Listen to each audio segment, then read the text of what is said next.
the Sinclair brothers present the best of 2020 songs. Hey everyone, I'm Ryan Sinclair. And I'm Evan Sinclair. And today we'd like to share with you our favorite tracks of 2020. Let's kick it off with the only song that made it onto both of our lists, and that is Infinity Rider by Aiming for Enrike. Infinity Rider is a great track. It's this electronic jam with really heavy-hitting guitar tones and this, humongous, soaring 80s nostalgia kind of vibe. It sounds like if Battles made a synthwave song to me. Describing it as Battles meets synthwave is a great way to describe it. Personally, when I listen to this song, what I love about it is I just envision this high-speed futuristic car chase, and just it's that type of energy. We didn't share any other favorite tracks, so from here on out, we're just going to go back and forth talking about our picks. First up is Blue by The Breathing Effect. Blue is a spacey and dynamic indie rock track. It's very glittery, very fluctuating. I just love the vibe that this song has. The whispery vocal melodies are just beautifully mixed in with these delicate and dense arrangements of guitars, keys, synths, strings. It's just a very gorgeously arranged song, great instrumentation, and a very tight rhythm section to back it up. My first individual song pick is Forever by Charli XCX. It's this melancholic hyper-pop song that I had on repeat all year. Its use of noise in the production and catchy pop vocals just makes it feel like this radio pop song that is years ahead of its time. Low to Low by Gum. This one's a sunny and infectious indie psych anthem with crunchy syncopated bossa nova flair. There were a lot of good songs on this album, but this one really stuck with me the most. It emanates a certain groovy, lighthearted bravado that just cannot be ignored. It Doesn't Just Happen by Destroyer. I love Destroyer, but I wasn't blown away by his newest album, Have We Met? But I did really like this song, and the only way I can describe it is if it's kind of like if a synthwave artist and a folk artist collaborated. Cradling Mother, Cradling Woman by Fleet Foxes. This track quickly became one of my favorite Fleet Foxes songs. The floaty layering of 6/8 rhythms creates a minimalist atmosphere that works fantastically with Pecknold's signature, harmonically rich dreaminess. The melody has a very triumphant and cinematic, almost Deer Hunter-esque vibe to it. Overall, just a very beautiful song. Desole by Gorillaz. That was so bad.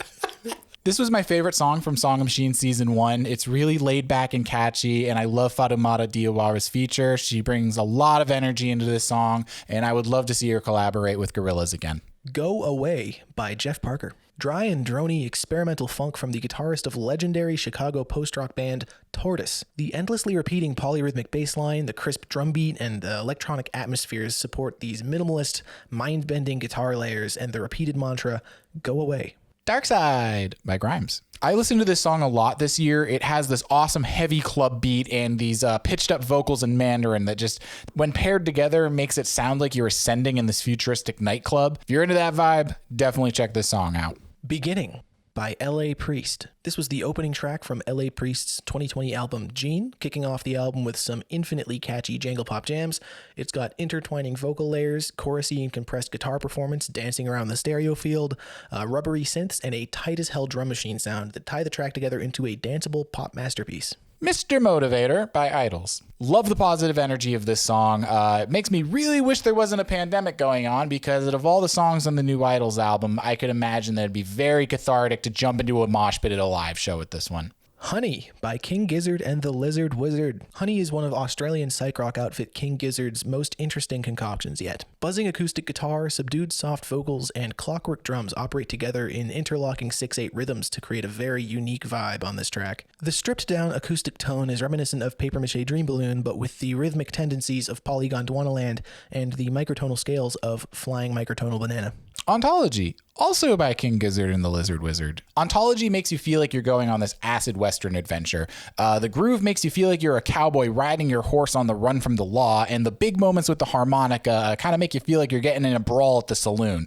It's an eccentric song and an unbelievably fun one. Can't Fight by Lianne Havas. Lianne Havas comes through with a great piece of folky neo-soul that is raw, heartfelt, intimate, and will have you singing along to the chorus every time. There's some beautiful singing on this track and a killer instrumental, all tied together with a great mix. Remember Where You Are by Jessie Ware. This is the closing track and my personal favorite song from Jessie Ware's newest album, What's Your Pleasure. It's this theatrical sounding disco song with a huge chorus and really nice vocal harmonies throughout the entire thing. And I just have to put it out there that the violins on this track sound extremely similar to Danny Elfman's main title score from the 2002 Spider-Man movie. Just putting that out there. Mud by Nicolas Jaar. This was the least ambient track off of Cenizas, one of 3 albums that Jaar released this year, and sonically the closest thing we had to Darkseid before we actually got new Darkseid. Droning synths and booming drums support one of Jaar's more energetic and frantic vocal performances, giving off these megaphone shouting at the end of the world vibes. The track has a uniquely energizing tone, especially among the subdued track list of Cenizas. One more from Jaar while we're here. Te La Hora. Te La Hora is the gripping opening track to Jaar's 4-track experimental ambient music concrete wonder Telas. Blaring woodwinds, ambient passages, clattering percussion, and brain-scratchingly noisy sound design fill this track in a free-flowing web of musical events. It's harshly industrial at parts while retaining a strangely soothing sense of atmosphere as the listener floats through several worlds of sharp sound design candy. Gospel for a New Century by Yves Tumor. This is one of the most unique songs of the year. It's this genre-bending track that incorporates elements of soul, hip-hop, rock, amongst many other genres, and I really enjoyed the whole album, Heaven to a Tortured Mind, that this song is from, but I wish the whole album was as good as this song. This was the standout one for me. Leaves by Sun Lux. This one was my favorite from their newest album, Tomorrow's 2. I love how the frantic and fragmented grooves on this thing are paired up with very impeccably timed bass drum hits.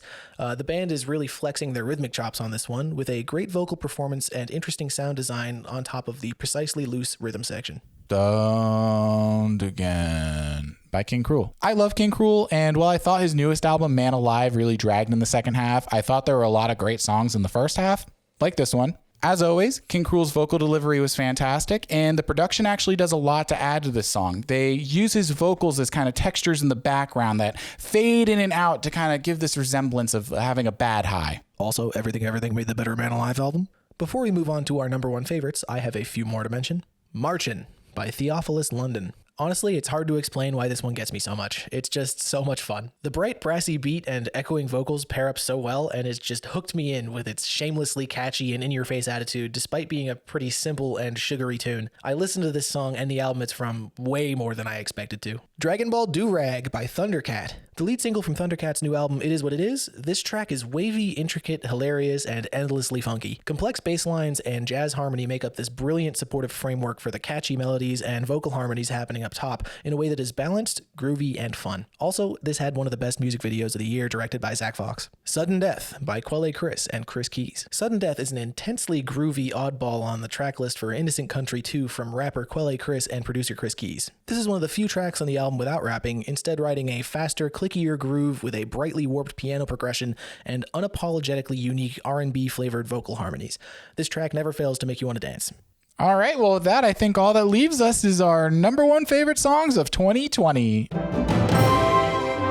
So you might have noticed I had a few in a row there, and primarily that was in order to prepare you for the bullshit you're about to hear. Would you like to explain yourself, Evan? Yeah, Ryan, I would love to. So, as everyone knows, there's a lot of different genres of songs, a lot of different sounds they can cover.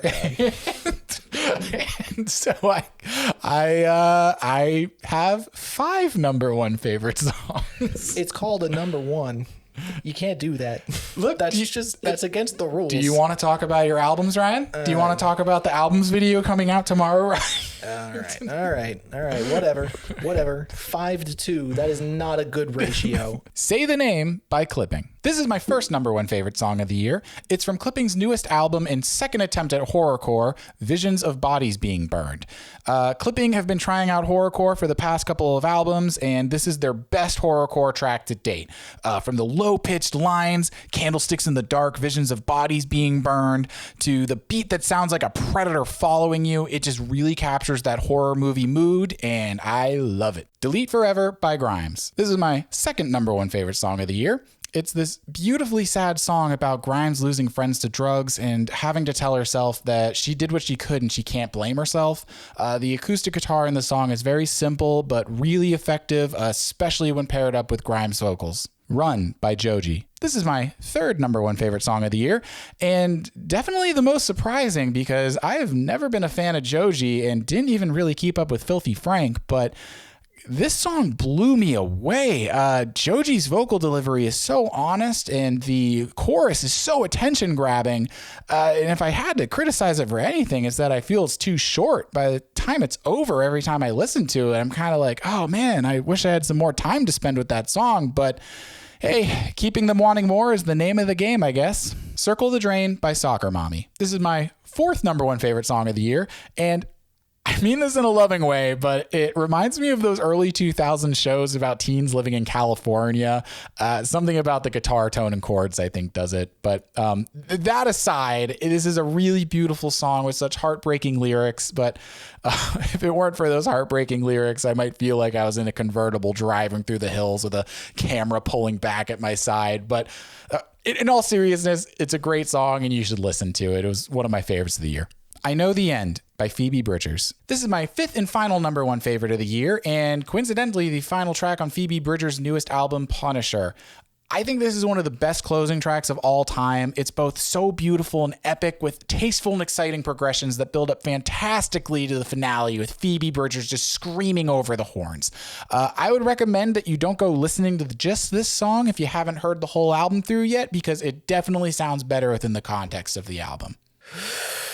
Okay, now that we're here, I'm going to get right into my number 1 favorite song of the year. Rubber Sky by L.A. Priest. Rubber Sky is a softly pulsing jangle pop masterpiece that develops and unfolds in simple but really emotionally impactful ways. L.A. Priest has this mastery over minimal arrangement and gives this song immense presence with only a handful of instruments and vocals. Musical ideas are spread elegantly across the spectrum and deliver a trance-like, wistful, and melancholy experience. Rubber Sky was unequivocally my favorite song of 2020, for sure my favorite L.A. Priest song yet, and it definitely makes me excited to see what he has up his sleeve in the future. And that concludes our favorite songs of 2020. Thank you so much for watching, everyone. Your support keeps us going. And while those are our favorites of 2020, we'd still love to hear what yours are, so please leave them in the comments. But until then, see you in the next one. Take it away, Gilbert! Hi, this is Gilbert Gottfried. See? So look, can you just subscribe? Just subscribe. They're really... I've met Evan and Ryan, and they're really sad. So subscribe.